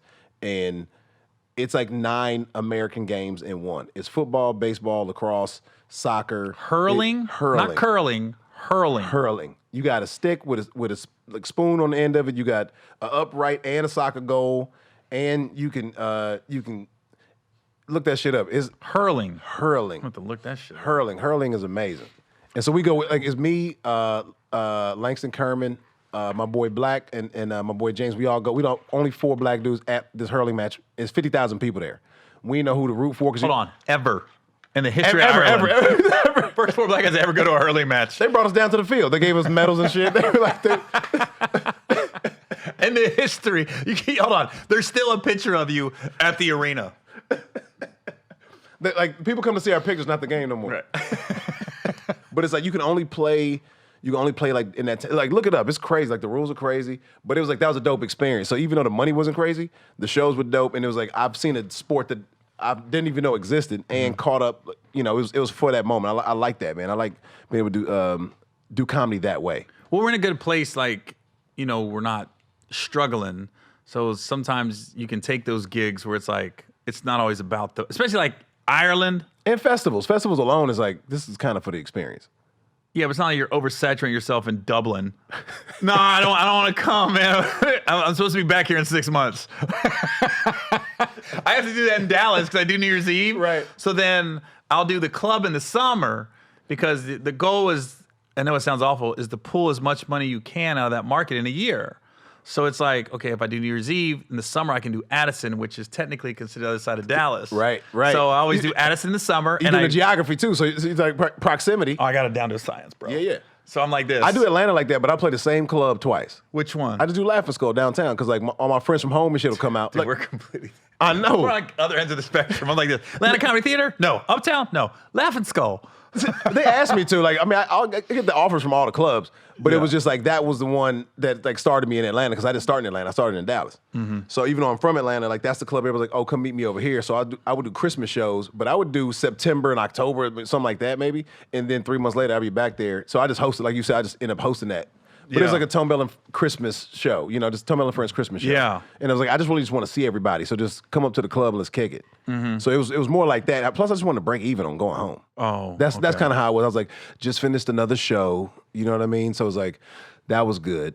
And then they pay well. And it was like, I get a chance to like go see the homies. And Clayton English pop in. Dave Perdue, Rob Hayes, all them pop in or whatever. LeVar Walker pop in, and we just like get a chance to kick it. Yeah. And I'm like, it ain't about the money. It's just like I want to see everybody. And then I get a couple dollars to like pay for my trip. That's really all it is. So you grew up in Atlanta? Yeah, I'm from Decatur. Oh, I didn't know that. I should have Wikipedia that. Yeah, man. Sorry, I didn't do my It's research. all right. Some people don't be listening. You went to high school there? Mm-hmm. Where'd you go to high school at? I graduated from Green Forest. Like That's what I thought. Yeah. Oh yeah. Oh yeah, Green Forest, the Hornets. I don't even know our mascot. I don't even know the mascot. I was in Green Hornet. The Green Hornets? I don't even know the fucking mascot. I should. The Green Forest Lumberjacks. But it's a small private school. Nigga, my graduating class was 7. Shut up. Was you prom king? I was like salutatorian. You should have been. Hold on. If you 7, there's more people in this 1, room. 2, 3, 5, 6, 7. If you're 4th, you're in the top and bottom half of that class. I'm Tenet. I go backwards and forwards. Yo, that would be a high school graduation I would love to go to. I've been trying to bring up Tenet this whole time for some reason. I don't know. I can't stop watching this movie. So what? Tenet, I haven't seen it yet. We ain't got to talk about it. I'm telling you. What's your favorite? What's been your favorite since we've been on the pandemic? What's been your favorite show to watch that you caught up and? By myself, it'd be rewatching The Wire again. I think rewatching The Wire. I did that too. I think rewatching The Wire. Okay, let me ask you this: rewatch The Wire in the middle of the pandemic, in the middle of the Black Lives Matter movement, and they address everything 18 years ago. Man, you out here? You watch The Wire like, dang, shit changed. Like, it's wild. It's wild. They explain like they give you an insight into the hopelessness of black kids in inner cities. The Mac Wilds character. It hit different too. It just hits different. Now, the Mac Wilds character who wanted to do right but just didn't see an outlet and still taking care of his little brother. I was like this. The way they explained police system. Even talking about just like the season 2 off the docks and then all the shit about human trafficking and shit this year and all the Wayfair and all this kind of stuff. Every writer on The Wire should have deals. They were so ahead of their time. No, they were on time, but shit ain't changed. Yeah. I mean, probably The Wire. Probably The Wire. What about Ozark? Huge fan of Ozark. Not the best. Huge fan of Ozark. I just love how Jason Bateman. I'm gonna say Statham. That'd be a way different show. Jason Bateman. You see Jason? He fucked all of everybody up. Hey, Marty. He don't have to use his wits at this point. No, I love Jason Bateman. I think Laura Linney's. I mean, everybody killing it. Oh, Laura Linney's so good. But if they took the daughter out, I would not be mad. I want somebody to just kind of come through the slide window, silencer, or a potato could work, and just toot to the daughter. And toot, toot. The one that almost lost the money in season 1. This bitch is pissing me off. Not but in the show, this bitch is pissing me off. Shut the fuck up. She just don't want to be a team player. She's too old for this, Gary. The son's in. Son's all in. Hey. Son's a ride or die. Yo, he carry a razor blade. Right. You know what I mean? That dude, he on it. That's what I'm trusting. Jonah. Yeah. Jonah, yeah, the daughter's Jonah on the squad. From jump, episode 2. I was like, those dudes at the pool, they don't like you. She always sad about some shit. She always sad. I'm just like, I don't know who would do it, but anybody really, even Jonah, if he's like, I gotta take my sister out, she's gonna get us killed. I would be okay. Nothing bloody, but just, to the head? To the head. We don't want the mistakes. I don't want a pillow though. That seems harsh. But I do want just a nice silent. My favorite scene of Ozark was season 1, episode 2.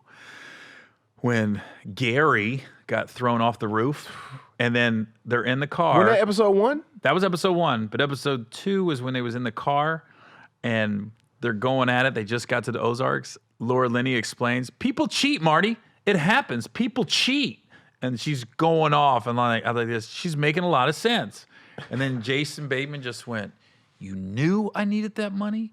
You knew everything? And then he goes, the only thing that makes me sleep good at night is the sound of his skull hitting that pavement. And I went, with a straight face. Man, I was like this. Yeah, fuck that bitch. Man. And then she hit him. I go, he won.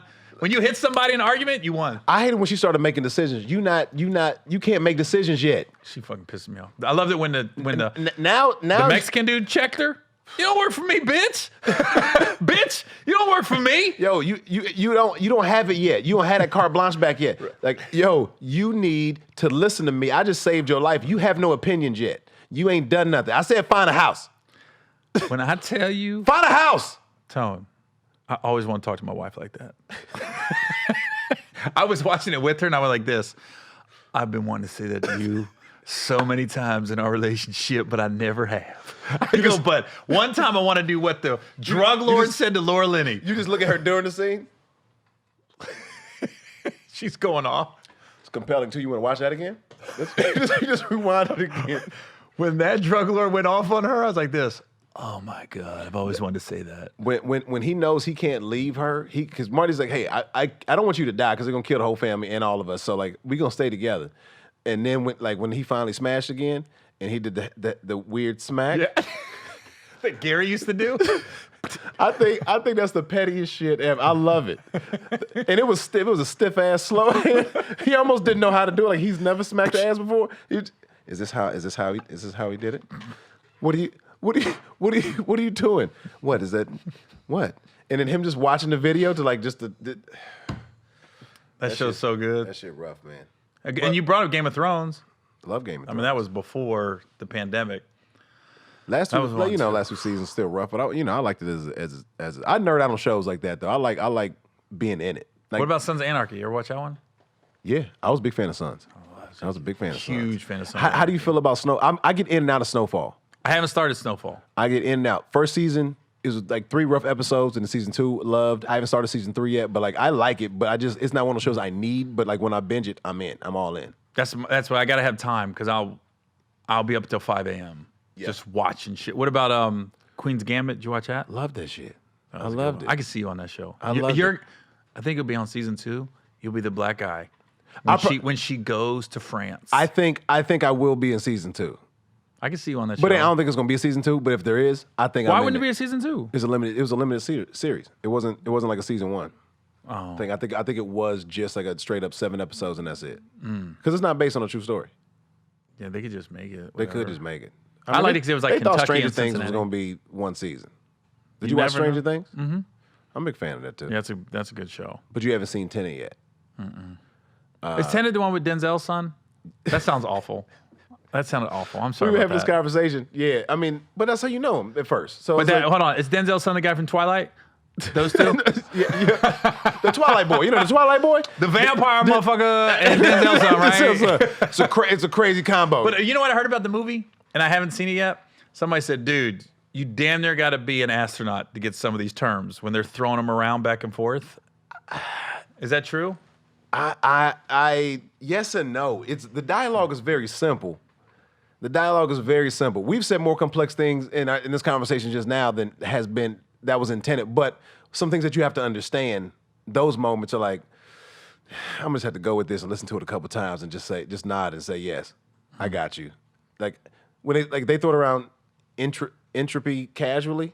Oh, the entropy of this. You're like, What does that mean? I've seen this shit 3 times and I does still. entropy mean? Entropy is. I shouldn't have brought this shit up. Now I got to define it.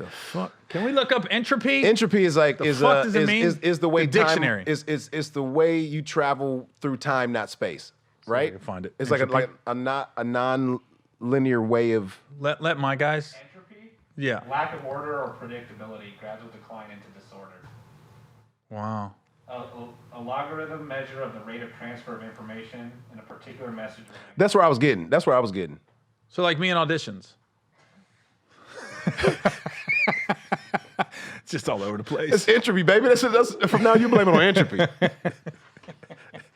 Now we going on next audition. I do them like this. Let me. I just need to know the entropy of this character. What I'm doing is reversing the flow. You want something. You want one thing. I'm trying to give you something else. What? Entropy. What'd you say? Entropy, baby. What'd you say? But it is a dope movie. But like, it's not one of them. You can't get up, man. You can't check your phone. You can't get up if you want to understand it. Put your laptop down. It's a good puzzle. Is it with the payoff worth it at the end? Ain't no payoff, I think. Ooh, Matrix type shit. Yeah, it's just a loop. Like you can start at any point in the movie and then go all the way back around and it still makes sense. It's like it's a loop and that's not even a spoiler. I could say that you'd be like, oh, Tom, why would you tell me that? It doesn't matter. That didn't spoil shit for me. That just confused the fuck out of me. It didn't matter. It didn't matter. It doesn't matter. I could tell you I could talk about this for 3 hours. Well, that movie sounds amazing. It's dope. I like Whitney better. I And- like your Whitney story better. I ain't gonna lie. we talk about more about you getting casted in Whitney? I knew that story, and I followed it, and it was easy. You just got out here. I know, because my entropy was right. See, we're on the opposite ends. I'm more stand-up, and then acting is over here, but my entropy's different than yours. That's what You're I'm more saying. Acting, movies, stand-up over here. But our entropy's kind of. But like I used to talk to Lorel about this, and because I did want what you, I still want what you have. I do. I want that respect. I want that respect. The stand-up. Yeah. And I think as far as like headliners and veterans knowing, my name and knowing I do a good job and like, I can kill when I want to, all this kind of stuff. I think that's there. I don't think you would tell anybody like Tone's not a good stand-up. You know what I mean? No, I would never. But I want to be able to rock an arena. You know what I mean? I do want that. I want to be known for not like always stand up through acting. Yeah. I do want stand up to be able to stand alone. Yeah. I want that recognition. It's the crazy part about this business, man. Like, I would like to get more offers. Right. You know what I mean? Because I always say, like, when people are like, man, you got this movie coming out, you got this, are you excited? I go, no, the excitement is the phone call saying you got the job. That's when you go out to dinner and you celebrate. Once you're on set, you're working. Even when the movie or TV show premieres, you're like, I did the work. Now I'm just watching my work. The excitement is the phone. Let me ask you this. Having a lot of deals. I agree 100%. You having a lot of deals and being on a lot of different TV shows, does the excitement lessen? No. It's still like, I got it. It's exactly what you just said. It's still the chase. Yeah. It's like I'm about to smash. Like that's what it feels like. Like getting that go ahead, being like, oh, they're gonna let me fuck. Like I know I'm gonna fuck now. You know what I mean? It's like all your co-stars? It's like dating. Mm-hmm. You slept with all of them. All of them. Wow. 100% of them. Mm-hmm. All of them. That's crazy. D'Elia and Kathy Bates all together. Like Wow. all of them. All of them. Mm-hmm. Wow. This guy's all over the place. All over the place. Entropy, baby. Entropy. Remind me not to shake your hand. I thought that was glaze on your hands. Not from the donuts.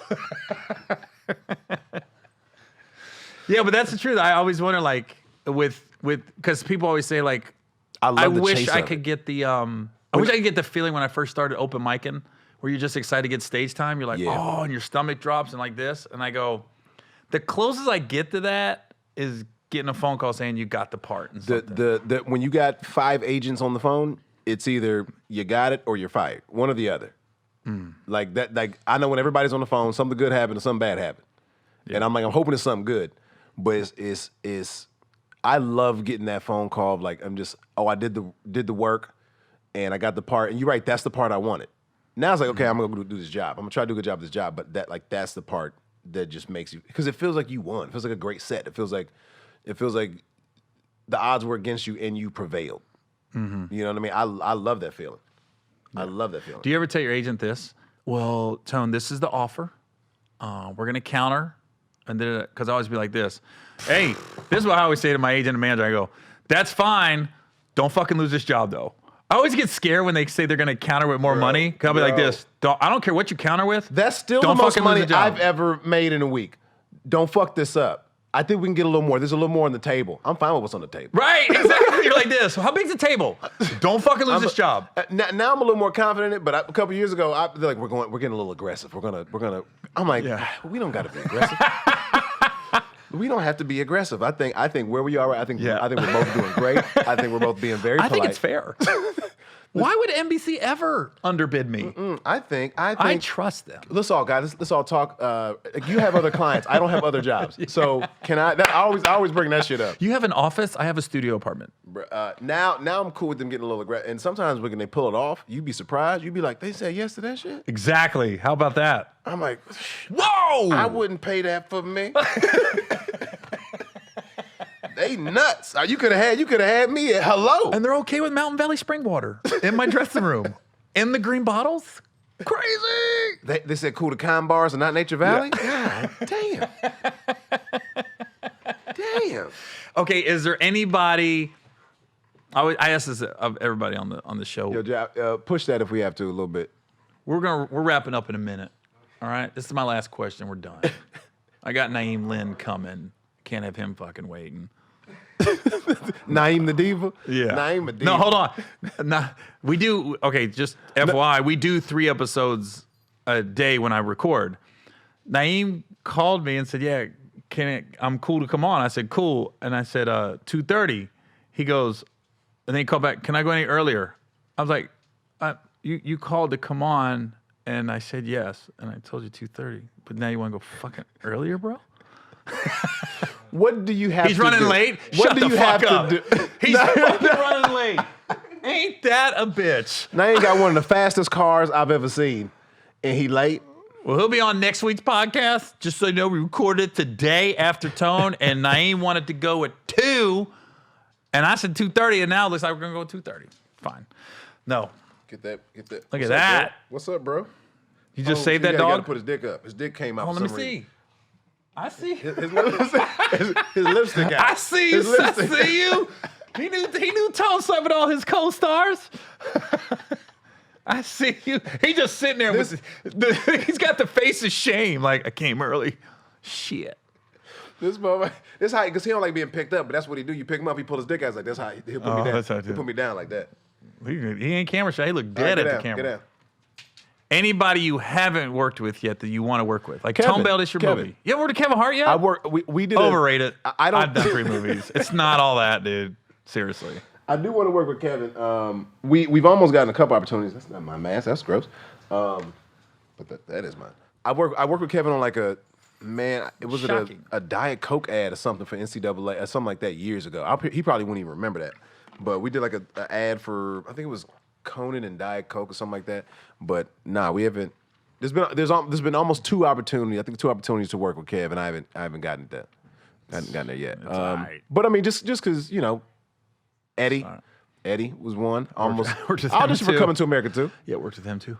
You were. Yeah. Anybody else you want to name that I worked with? I'm like this. Thought this was about me. Anybody Gary. white, you got me.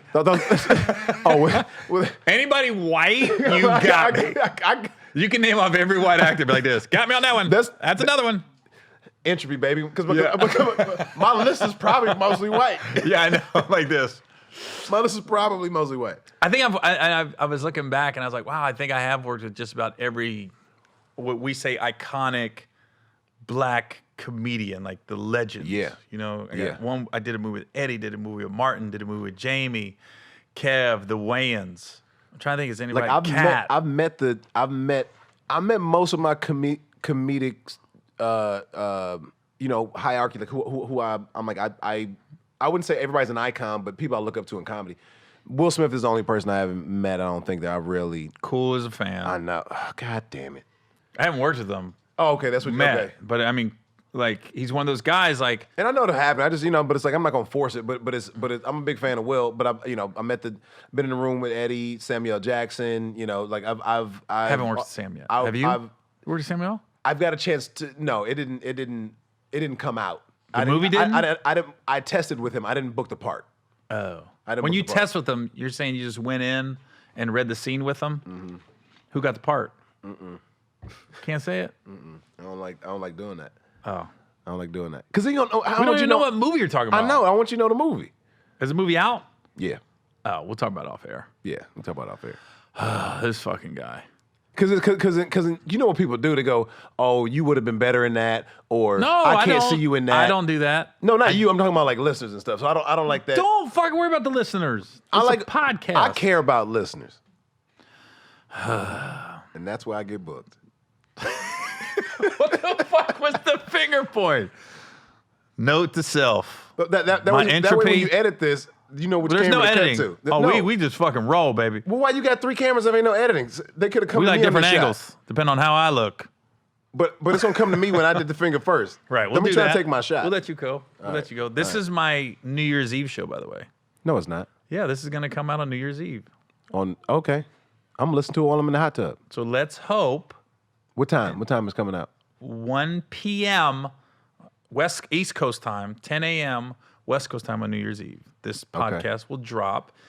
And what I Happy New hope Year. is I'll get you back in 2021 and you'll work with Kevin. Would you let me rock with you? I'm gonna put you on the spot. If you was doing would you let me come in and do 15, 20 in front of you? Anytime. You call me in any city. I thought you was that I'm about to in. laugh just now. I ain't gonna lie to you. I thought No. Any city. Look, if you call me. I thought you was about to crack a smile. Like, don't be. Hey, I get emotional. You heard. No, if you like, I'll put an example. Like, I'm in Atlanta in January. I'm doing Birmingham and Atlanta back-to-back weekends. If That's you, crazy like, because I think I will be in Atlanta. if I'm not you- joking. I think I will be in Atlanta. Let me look. I'll pull it up right now. I'll look at your calendar. I know your website. I'll do it right now. I ain't gotta wait on me. Can I keep these donuts after this? Or Yeah, you can keep everything. All right. Keep the table. Can't take that though. I'm still amazed by this. I Can't don't know. take I don't know. that. That shit magic. Hold on, Gary. I'm in Atlanta. My crack team is not on this right now. That's fine. They checked out Trying to pull some shit checked up, out, and I'm not getting no internet. There it is. about 15 minutes ago. Tour. What are y'all doing?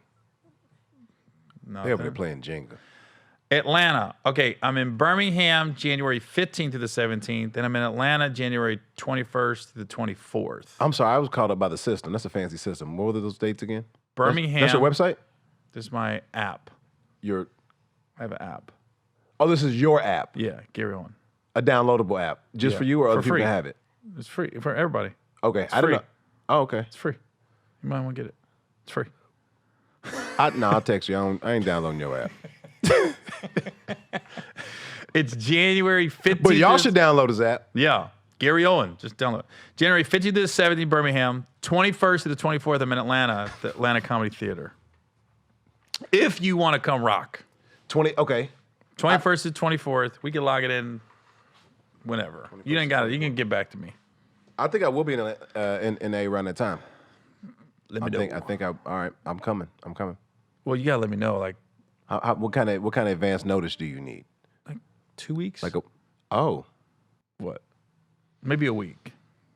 Give me. You said 2 weeks with this elbow. So the up. I don't trust 21st. it. Let I me don't know by trust it. Let me know that weekend, 2 weekends before. So let me know by January 12th. 10th, 11th. We'll meet you halfway. 11th. Negotiating possibles. Let me know, man. There For we real, go. You're gonna be in There we go. Atlanta. You ever done Atlanta Comedy Theater? Nah. I mean, I was booked once, about a year ago, and so I think some came up to shoot, but It was cool, man. I was gonna do it. Yeah. And I'll let you just hang Like- out in the green room. Like, No, man, I don't let Oh, the not features. go up? No, I don't let the features hang out with me. I'm just kidding. I'm gonna say I'm like, what's your green room vibe? Me? Yeah. Oh, it's just me and Brad. It's a lonely existence. I don't have a lot of liquor. Like I just Belvedere is the only thing I drink, Okay. and I don't drink every night. So it's like if I want to have a drink after the show, which is usually just Friday and Saturday. But you probably you over like people hanging out in the green room and shit. It depends on who that is. Like you know who I like hanging out with a lot? Lil Duval. He's He's a hilarious. smart motherfucker. He is very smart. But I like hanging out with him and talking to him. I can't take the obnoxious up and comers that are performing. Just want to talk too much. Yeah. Oh, I'm like this. Oh. I got to impress you with everything before, but like the show is out there. Like, wait, just Yeah. you don't have to perform in You here. just listen and I've bullshit with I've me? known Duval. Not I won't say like personally, but I used to book shows in college. Like when I was in college, I wasn't doing stand up. What school did you go to? Savannah State. For real. So Big My daughter's Sean- at HBCU. Yeah, which one? She's at A&T, North Carolina A&T. Oh, that's right. I didn't know that. I saw it on your Instagram. But yeah, and we used to road trip up there all the time. It's only like a 5-hour drive. But yeah, but I used to book like the homecoming show when I was in school. So I met all them cats like early on. So I don't think he would remember. I think he's like, I remember you looking familiar. But I wasn't doing comedy. I was basically just a promoter. Yeah. But I've known him for all of them for like 20 years now. Wow. I mean, way a decade before I started doing comedy. I tell you what's funny was I did Atlanta Comedy Theater, and then I think like last one did like B.O.B. came through, and that was pretty much it. And then Chappelle came like a couple months after I did. Everybody stopped by Atlanta Comedy Theater to see Dave Chappelle. I saw 2 Chainz, T.I., everybody, Killer Mike. I think the mayor came, Keisha Bottom, and I was like this. Wow, none of them came to say hi to me. They was getting ready for Dave. I know. Duval was there. I go, Duval, what the fuck? They took your weekend off to get ready for Dave. They was quarantining doing your set. You see people like, oh, they do know where it's at. I thought it was too far. I thought, whoa, that's way too far to just come say hi, Gary. That's how you know that's a fan. Like people put the effort in. I can't. Yeah. I mean, that's like a 40-minute know. drive. For you, Well, fuck you, B.O.B., you? baby. B.O.B. came to see me. I'm a big fan of B.O.B. too. I don't know. I'm a big fan of. But you know, I don't hang out like that. I don't either. I don't really kick it. Like wouldn't go if I kick it in Atlanta, it's usually I'm in Magic City just because I grew up with like Lil Magic is my boy from high school. We grew up together. They do got good food there, by the way. Man, them wings and them shrimp. Come on now. Them shrimp? Them shrimp though. Well, they got on Lou Williams, but I was like, I get it. I mean, hey, look, have you had the shrimp? Only somebody says that hasn't had the shrimp. Facts. Oh, you saying that because you ain't had the shrimp. I had the shrimp. I had the shrimp. That's the only strip club I ever went to, and I literally told my wife, "Where you at?" I go, "Strip club." It was like noon. She goes, "What?" I go, "Getting some shrimp." On my life. Any chick I date, we go to Atlanta, I'm like, don't ever be mad at me for this. Don't ever question me about this. Like, you're coming with me. This is how I hang out in Magic City. And like, I got to take them because because like it's not a regular strip club to me. But I'm like, I will go to eat there. Well, you got to wear. I will go just for the food, of course. You can't wear like new clothes though, because your clothes are gonna smell like Hennessy, Black and Mild, and sweat. And you and wear darker colors. Facts. You wear a heather gray.